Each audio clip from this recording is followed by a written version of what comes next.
As we know, they are an authoritative voice in terms of energy, and I think will be able to give us an overview. Next to him is Tony Sarich. Although he was late and gasping, but he was able to give a very good presentation of carbon capture, which again we believe is a very important project that SANEDI is doing. And primarily because carbon capture is not about just, and sometimes I remember when we went to the rural areas of KZN where the basin is, people were surprised, how do you capture carbon? Because people understand carbon to be air that goes out. And in fact, they were scared, why you want to bring your carbon to our area? So it was a long discussion. I think it took a year to convince them that carbon capture in its essence, it will be trapped from the source, converted into liquid, and it will be stored into underground. And in fact, Tony will speak about it, but it's about 2 kilometers, Tony? 2 kilometers underground, that almost. 1 to 2 kilometers. Yeah, 1 to 2 kilometers that it will be stored. But again, there are debates around what do you do with mines that are not in use?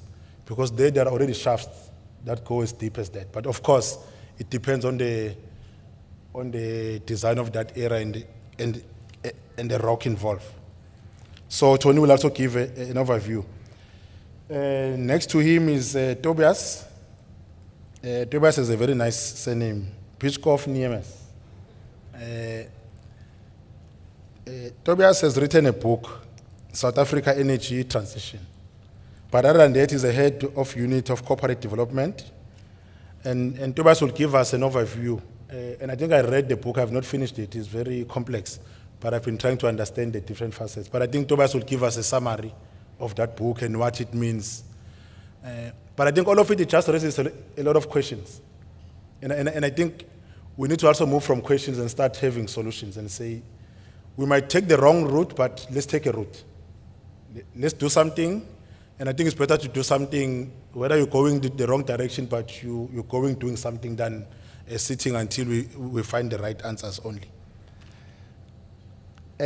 We also have Mohadi, she's been introduced. She's not the minister, of course. She could be in future. But she will represent the minister, and also she has her views about these issues. And I'm sure she just read the speech of the minister, but she'll also give her overview. She's been with the department for very long. And we're very proud of our women. That's why we have a CEO who's a female. And in the management team, there's quite a lot of female. Our CFO is there. And by the way, in my breaking, I wanted to also brag that as a board, we were appointed in 2016. Between then and now, we have had 2 clean audits. And we're very proud of that as a board. CFO, if you can just stand up so that they can see. I know she's very shy, but I think it's important that your work is recognized. Her name is Litabo Manamen. And I told her I will not miss the opportunity to brag about this since it happens in our presence. And then next to Sesmohadi is Tumelo Chipufa. He's a former Director General from the Department of Trade and Industry and currently a Director at Cover Advisory. Now he will speak about his specialty and what they are doing to assist the mining industry. Now I'll start with you, Hughes, and then we'll just go around. If you can just 5-10 minutes at most, because we're racing against time. Can we welcome Mr. Hugh? Thank you. Thanks, Mr. Chair. Yes, I represent the EIUG, the Energy Intensive User Group of South Africa. And we represent all the big users of electricity in the country. We've got 31 members at the moment. And the 31 members in aggregate consume about 40% of all electricity that's consumed in the country. So really a huge component of energy and electrical energy that's consumed.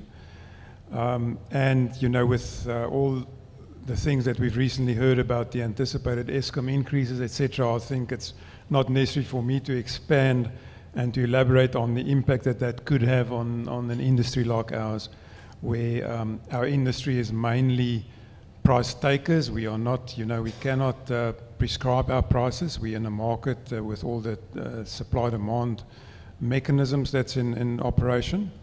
So it's critically important for us to do whatever we can to remain competitive.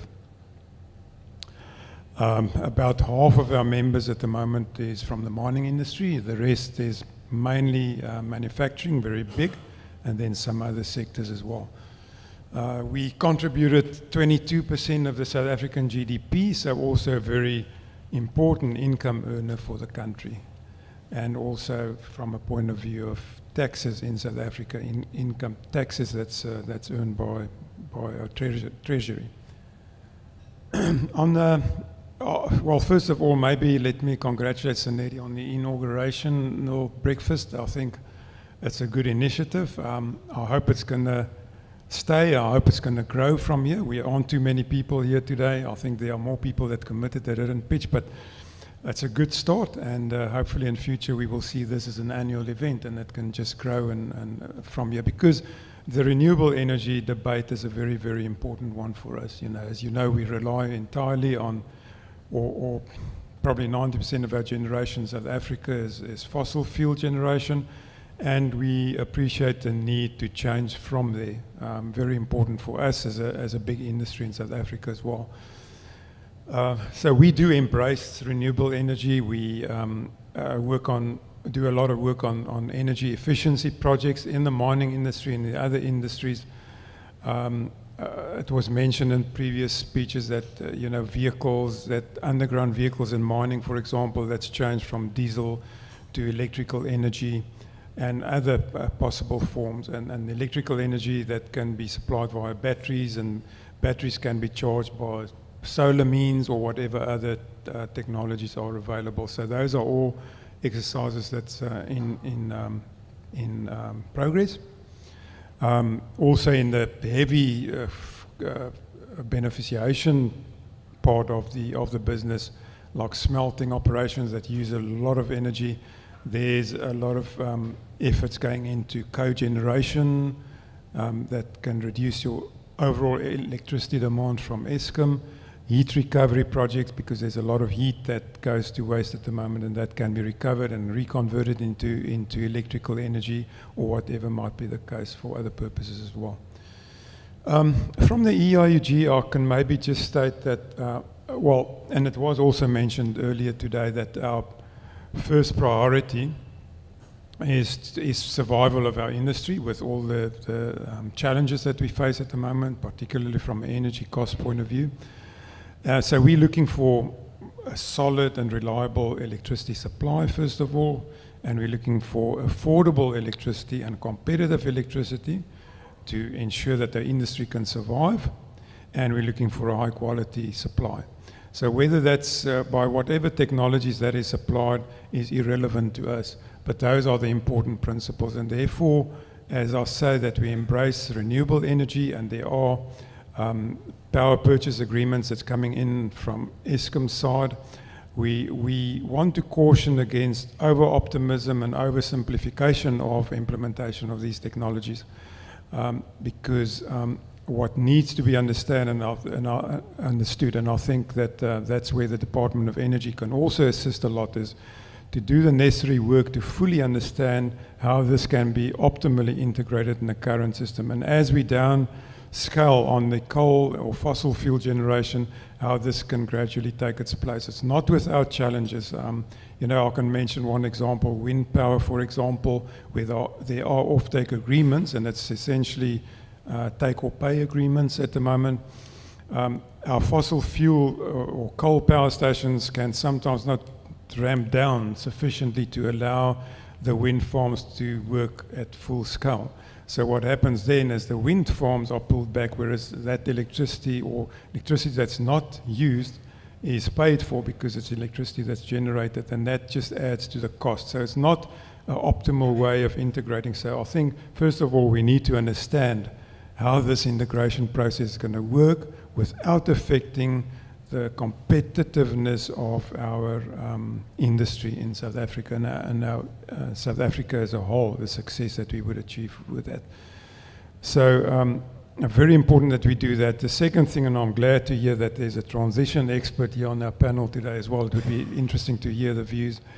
we need to fully understand the socio-economic impact of this going forward. As we want to scale down on coal generation, switch out old coal power stations, what is the socio-economic impacts, and what is what we call the just transition process, and what does that entail? I believe firmly that also independent power producers do not carry a lot of risk at the moment. It's a fairly risk-free process to come in. The costs are covered by Eskom. Industry is carrying those costs, but I believe firmly that the IPPs have a role to play in this just transition as well, play their part in making sure that the transition is what it should be. I think I don't want to use a lot of additional time. There's other people as well who wants to speak, but just some initial comments. Okay. Maybe at this moment I will request Tobias to just enter there. I thought I had another 5 minutes to prepare myself, but now you put me in the spotlight, so I'm happy to start. I think first of all, I would like to start with bring some good news stories in the energy sector in South Africa. The good news is that the emerging technologies, which is solar photovoltaic and wind technologies, are globally in decline on the cost side. And that decline, one could argue it might not have been so bad that there was some delay over the last years, let's say, in terms of deployment, because technology costs are now so low that it's undoubtedly the cheapest new build option in many countries, and definitely in South Africa, for any new capacity that needs to be built. And the IRP, luckily we have a very good integrated plan in South Africa of how the transition technically works, which is the integrated resource plan, and the IRP is very unambiguously clear about that any new capacity that needs to be built in the country should be a mix of solar, wind, and flexible power generators. Now, that is good news for three reasons, and two of them are linked to the socioeconomic development. The first one is that obviously it's good if a country has identified the cheapest form of producing new electricity, and if that deployment of the cheapest form of electricity helps the economy as a whole, obviously the energy-intensive users, but also every household benefits from that, because if the economy needs to spend less on energy, which is really an input cost factor, then more can be spent on other things that are more meaningful, let's say, than producing electricity, because that's just a mean at the end of the day and not an end. But on the socioeconomic side, that lowest cost new build mix based on solar PV and wind has the advantage of also being more labor intensive than the current mode of electricity generation. Now that is now maybe a bit of a surprising fact, because if we look at a large mega project like Medupi, for example, you need a few hundred people to operate that power station, and it feels that these, let's say, 600 people in the end, or 800 people that work at Medupi permanently, full-time, gives the impression as if this is something, because it's so concentrated, and it gives the impression as if coal-fired power generation is very labor-intensive, because there are so many hundred people sitting there, working there. While on the other hand, if you drive past any random wind farm or any solar plant, you barely see anybody working there. Now, that's the first impression that you get. However, if you look at the numbers, the reality is that a power station like Medupi produces roughly 100 times more energy than the largest wind farm that we have in the country. So to compare one wind farm by driving by and seeing 10 people there, compare that with the 800 people at Medupi, is just not the right comparison. The right comparison is the number of jobs, number of permanent jobs created per energy unit produced. And there, not only from the empirical data that we have in the deployment of renewables in South Africa, but also worldwide, we see you mentioned IRENA a couple of times. IRENA has done large global studies on deployment effects of renewables, and renewables are simply more labor intensive than large concentrated coal-fired power stations are. Now, that's a positive news from a transition perspective, because it means there's a net benefit for the country on the job side. However, I want to caution as well, there's also a downside, which is the current energy infrastructure in South Africa is basically located in one province, in Mpumalanga, very concentrated. And from Mpumalanga and a little bit Free State, of course, and now Limpopo, but it's mostly Mpumalanga. And from there, the entire country is basically supplied with energy, which is mostly coal derived. Now, in the future energy system that we are transitioning towards, there will be more people employed, but they will be spread across the entire country, which in itself is also a positive thing if you think about it. It's actually good that you bring jobs through very, very wide areas and not just concentrate in one area. But that net benefit is irrelevant for the individual coal miner. The individual coal miner will simply see jobs in the coal mining regions being in decline. Now, from a country perspective, because there is the net benefit, the overall benefit, it's not only the cheapest, but it's also the most labor intensive that we deploy. I think there's an obligation by the country, by society, to make sure that the declining energy infrastructure in the Mpumalanga region is absorbed by, or the jobs that are being released there is absorbed by deployment of new energy infrastructure close to that region as well. So, and that's a conscious decision that the country can take. We can decide to deploy solar, wind, gas-fired power stations in the same geographical area as where the coal is declining, and then we can the transition on this from a socio-economic perspective will be much easier to handle. That was the second point. The last point, and that's now looking a little bit South Africa in the global space of energy supply. Because the electricity discussion is very largely driven a domestic discussion, or it always has been, not only in South Africa, but anywhere in the world, because you don't transport electricity over long distances. It's always a very local discussion. But if you look at the global energy system is moving towards the two technologies that are the lowest cost in South Africa as well, solar PV and wind. Now, it's moving towards that with increasing speed. It will still take decades, but by 2050, it's very likely that most of the global electricity demand is supplied by solar PV and wind. Now, what does that mean? That means that solar PV and wind is the technology as such is a commodity. So wherever you deploy it in the world, it shouldn't, in the long run, or even in the medium term, it shouldn't make a big difference. A wind turbine should cost you the same in South Africa as in Europe or in Asia or anywhere. So if the technology is a commodity, that means the one differentiating factor of the cost of producing electricity is the sun and the wind resource. Now, South Africa has superior solar resources, has superior wind resources, and has superior land available than most other countries in the world as well. Very low population density in South Africa. These three factors combined in the long term make South Africa, give South Africa a huge competitive advantage over other countries, which is a competitive advantage that can never be taken away. The sun will not just stop shining in South Africa, the wind won't stop blowing. It will be better than in other countries, which means electricity will always be 20–30% cheaper than most other countries in the world. And that means now the long-term or medium-term perspective, energy-intensive industries will not just be protected in South Africa, but South Africa should actually stimulate energy-intensive production. Electricity should become an investment destination for all electricity-intensive processes in the global value chain again. And that in itself has so much potential for job creation and economic growth that, that the benefits that we talked before about the transition of the electricity system only is actually small and marginal compared to that. Thank you. Okay. Oh, sorry. Thank you, Thomas. I'm sure we're noting all this. I'll hand over to Mohad, but Mohad, I want you to also look at policy issues. Where are we from a policy point of view? What are we doing as a Department of Energy versus what other departments are doing? And just give us an overview just to tie up all these things, because again, policy becomes important to facilitate and actually enable.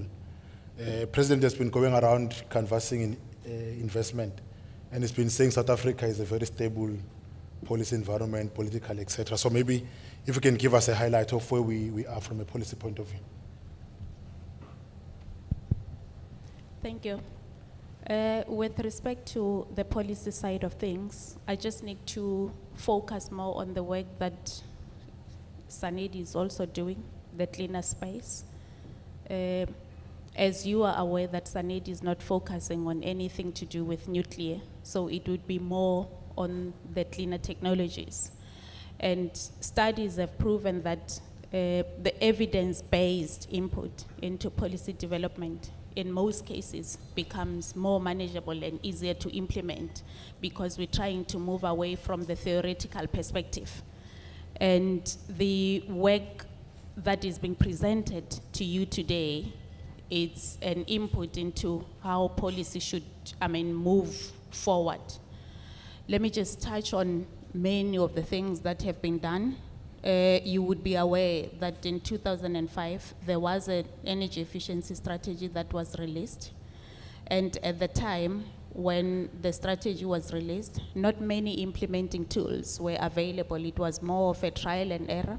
As we implement, we're also developing standards. We're also developing certain policy tools to make sure that the strategy becomes, successful. At a later stage, in a 10-year period, then we were able to, through energy efficiency target monitoring system, we were able to reflect back in terms of how the country has performed. And it was clear that the country has performed 23% to 27% higher than expected. However, as we speak, we have regressed a bit because of economic development. And like some of the things we need to do as a collective, government will never go it alone. We need to work together because we're talking about a transition which is comprised of a value chain. So that collective input would assist us to get to the point where the country needs to go. In 2009, we committed as a country that we will reduce emissions. And those emissions will not just be reduced because of policy development. There has to be implementation, particularly in, big industries. We know that mining is one of those. 80% of the emissions in the country are from the energy sector. And if we're not doing much, a lot will not be moved forward. You are aware that as we speak in November, the Minister of Finance has tabled the carbon tax bill. And some of these things, as we deliberating today, we're saying, you need not wait until the bill is passed. Certain things you need to operationalize. The interim CEO indicated that Sasol has done so much in terms of its operations. They are just energy efficient. And we're saying you need to do that so that as part of implementing policy, you not only have to work or implement when there is a stick, there is a carrot in that process because the incentives, they come with your implementation. With the reviewed integrated resource plan, you're looking forward to even get better. I indicated in the speech on behalf of the minister that in the beginning or at the time when the IRP 2010 was implemented, there were so many doubts. But like as a country, we performed so well. As much as we are boasting on the success of the renewable energy independent power producers, we were able to also identify some of the shortfalls that need to be improved. And looking forward into the reviewed document, surely there would be best practices that are built in. And the best approach from the policy development is not only looking at energy consumption or electricity consumption, but we are also mindful of environmentally friendly approach because the plan takes into account issues of emissions reduction. We also take into account that the country is water stressed. We have to deal with issues of water conservation as we consider technologies that we need to implement. Also from the policy development, we are very mindful of the fact that not these projects could happen in areas without communities being involved. So socio-economic issues are very key as an input in terms of how we move forward. I think there is so much heated debate in the country in terms of ensuring that all those who live in this land benefit from the natural resources. And SANEDI is here as an input into policy development in testing some of the things, because policy development without evidence-based input would have challenges in terms of its implementation. You will always find the gaps. So I would say moving forward, we always need to take a collective approach instead of complaining about what government is not doing, because the practical part when it comes to implementation can only be realized from the other key points of the value chain, particularly in operations for mines, private sector as a whole. And some of the minor issues are not necessarily in the operations, but behavioral change, because on energy efficiency, some of the things can only happen if you change your behavior and you benefit of that. So policy, it's a complex process, but it's fed by the input from various stakeholders. Hence we're saying, for government to move further, your input is very critical, because it comes as an input that has been tested. From the research and development perspective, it becomes a pillar in terms of testing certain things, because without researching some of the specifics for our country in particular, because we have a very different history that is also based on complex system. So we don't normally approach policy development in a cut and paste approach, because what may work in other countries may not necessarily be 100% fitting for South Africa. So we need to take the context and our specific issues into place when we develop policies, so that we are found to be practical and relevant to the issues. Because just to develop policy without taking context, as I said, South Africa is based on the extremes. You have the do-haves and the not-haves.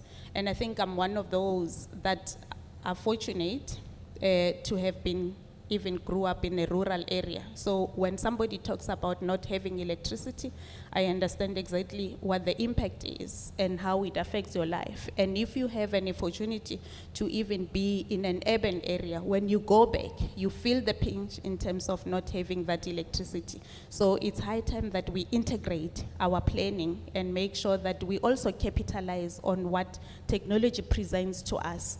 I remember in terms of the off-grid technologies, it took so much time for people to understand that the objective is to access electricity. It's not necessarily to get electricity from coal.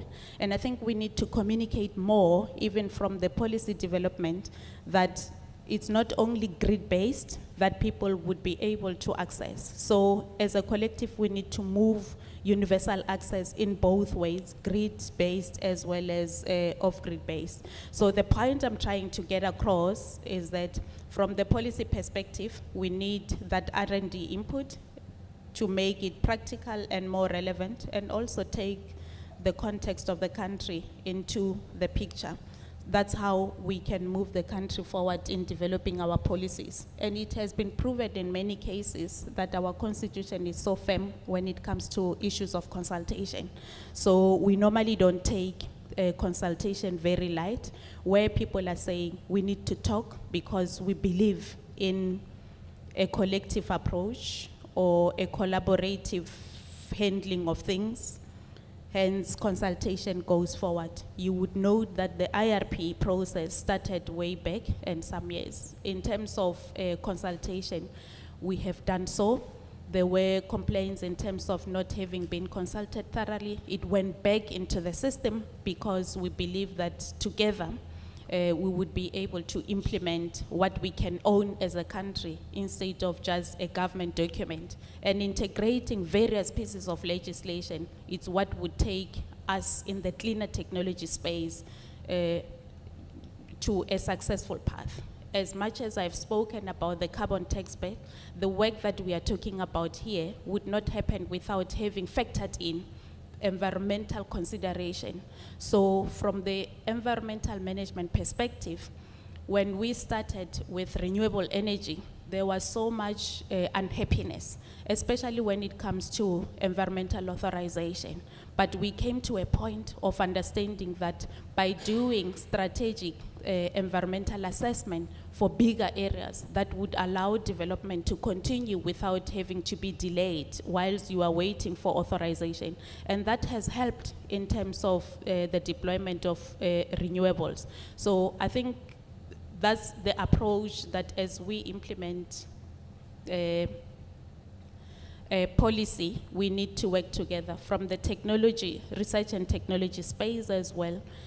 Issues of intellectual property have been taken into the picture. And I guess you may have noted some of the, key pillars of the mandate of SANEDI to also assist the sector in registering your patents when it comes to R&D. So sector-specific issues can be further researched and developed into, inform policy development.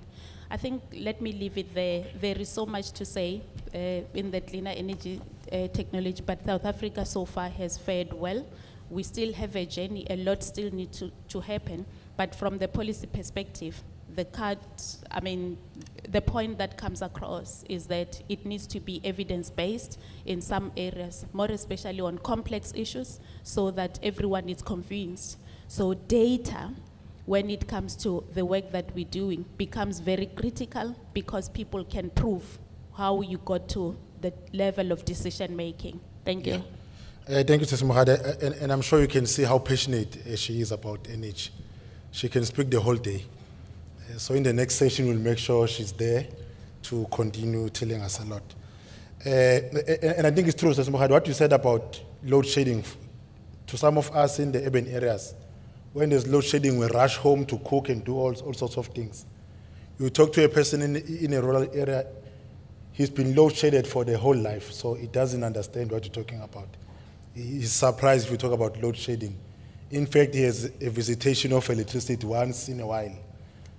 He lives in the load shedding environment completely. So those are some of the challenges in our country, and until we are faced with those things, you don't tend to understand the gravity of the problems that we have. If you cry for 2 hours without electricity, there are people who have lived all their lives in this country without electricity. And in that instance, you also spoke about cool roofs. Cool roofs is a technology, and I think in the mining space is something that could be considered, where people who are staying in shacks, if you have ever lived in a shack, which is very challenging, during the day it's very hot, you can't live inside, so it becomes a place to sleep. Because during the day, you can get baked inside your house, so people live outside. So this technology of cool roof reduces the temperature that is coming in into the shack. And you might think is something that is not necessary. The truth of the matter is that you might not eradicate shacks completely, because people move from rural areas into the urban areas to work. And by the way, if you look down at those people, you'll be surprised. Some of them have beautiful homes back at home, but they go to Gauteng, for example, to work. They've got nice homes, but they can't build another second home in Gauteng, so they live in a shack. So they leave a family back home and stay in a shack. So some of these things, this is what we're talking about, solutions that you must find together to improve people's life while we allow them to live in a manner that they actually wish to live. Let me allow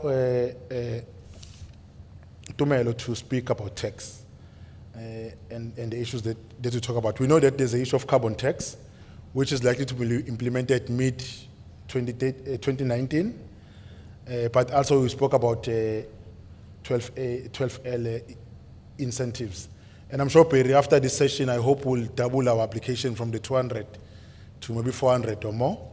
And I think, like we've said, we have saved industry about 12 billion rands. So using that opportunity, your company can save money while you also save the environment. So, but maybe let me allow you, Tumelo, to actually speak on that matter. I'm from a company called Cova Advisory and Associates. everybody has been talking, I guess, more at the policy level. My input will be, I guess, more practical. What we do in our company, we are a service provider in the energy efficiency field. We are a SANAS accredited measurement and verification company. So Section 12L requires that before SANEDI can approve a tax incentive to any particular taxpayer, the savings have to be verified by a SANAS accredited measurement and verification company, and that's where we come in. We are a private company. The M&V field in our country has mostly been pioneered by university faculties. I think the majority of M&V companies are actually within university faculties. We are one of the 3 or 4 private M&V companies. We've kind of like been around since the implementation just of the 12L tax incentive. In terms of the incentive structures that exist within the country with energy incentives, with energy efficiency, the one other program other than Section 12L is the Section 12I of the income tax, also administered by the Department of Trade and Industry. And so we work across providing measurement and verification services, both for 12I and 12L. My observation working on 12L is that mostly, if I look at our portfolio of companies that we've assisted in getting the 12L incentive, is that about 50% of those come from the mining industry. I think we've got close to about 30 or 40 clients. In terms of the savings that we've been able to assist, or the tax allowances that we've been able to assist clients get, Barry said that SANEDI had approved about 12 billion. I think more than $1 billion of that is with us, so our market share maybe might be something like 10%. And then the rest would be in manufacturing and also within the commercial industry space, lighting and so forth. My thinking is that I think that the incentives, both 12I and 12L, to the extent that the idea with any incentive is to change the behavior of taxpayers or of industry, I think they have been successful. Specifically looking at 12L, the standard requires that for anybody to be able to claim the savings from 12L, there are quite very technical requirements that you have to comply with. And a lot of those requirements have to do with measurement, making sure that you have equipment that passes certain standards, that you measure at the right place, and so forth. And what this has done, most probably it was not the intention of the legislation. My observation is that what it has done is that it has professionalized within companies the way in which people work with energy. Because then what happens is that if you've got to measure, then you've got to have the staff, they've got to be trained, you've got to think forward, you've got to think about how you are using energy. So I think the incentives have had the impact not only of getting companies to implement projects, but also of growing skills within companies, of professionalizing how companies manage their energy, of making them think deeply or deeper about how they use their energies. And to that extent, my understanding is that the carbon tax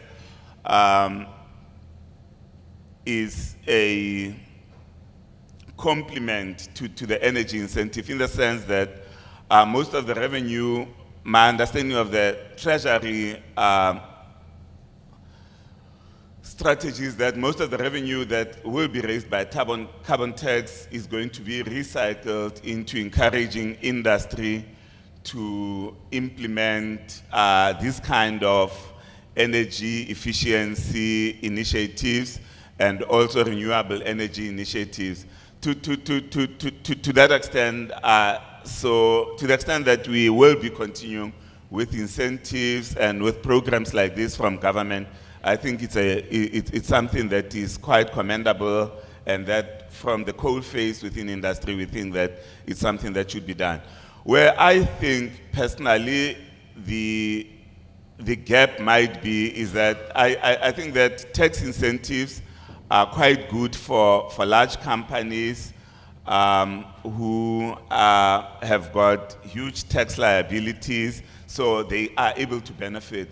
For your more smaller and medium-sized companies, I think we need to think a little bit more out of the box as to how do we get them to also get onto the journey of energy efficiency. Most of the smaller companies or your more medium-sized companies do not have the capability to comply with the technical requirements of the law, do not most probably also have such huge tax liabilities, but they use energy, and they could also benefit from being on this trip of energy efficiency. And that's one area where I think we need to think about how we, as we create the infrastructure for energy efficiency, how do we bring them on board? Thank you. Okay.